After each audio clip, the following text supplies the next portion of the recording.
శ్రీమాత్రే నమః. నేను మీ చెల్లా జ్యోతిర్మయి. ఓం వైబ్స్కు స్వాగతం. ఈ వీడియోలో శ్రీ ఆదిశంకరాచార్యులు వారు రచించిన మాతృపంచకం స్తోత్రం గురించి తెలిపే ప్రయత్నం చేస్తాను.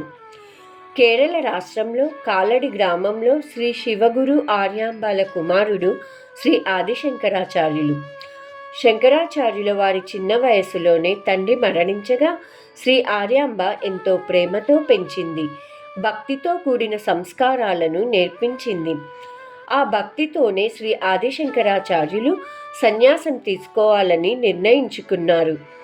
తల్లి హృదయం తట్టుకోలేక కన్నీళ్లు పెట్టుకుంది.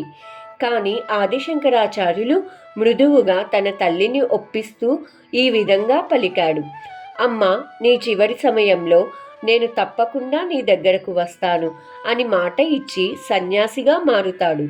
కాలం గడిచింది. శంకరాచార్యులు మహాజ్ఞానిగా దేశవ్యాప్తంగా దిగ్విజయ యాత్రలు చేస్తూ ఉన్న సమయంలో వారి తల్లి ఆర్యాంబ అనారోగ్యంతో ఉన్నారని తెలిసింది.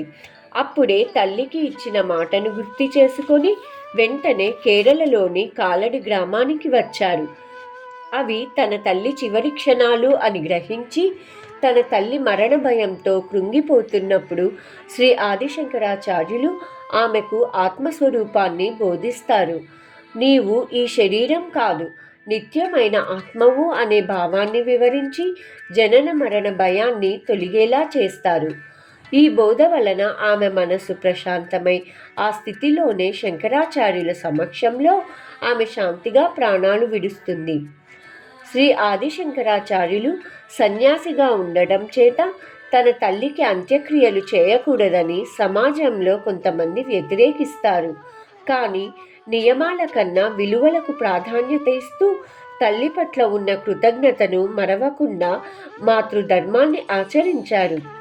ఈ సంఘటన ద్వారా ధర్మం అనేది కేవలం ఆచారాలకు పరిమితం కాకుండా హృదయ స్ఫూర్తితో చేయబడే కర్తవ్యమని వారు నిరూపించారు. అద్వైత తత్వం ప్రకారం ప్రపంచమంతా మాయ అయినా తల్లి రుణం మాత్రం అత్యంత గొప్పది అనే కృతజ్ఞతాభావంతో వారు మాతృపంచకం అనే స్తోత్రాన్ని రచించారు. ఇందులో మొత్తం 5 శ్లోకాలు ఉంటాయి.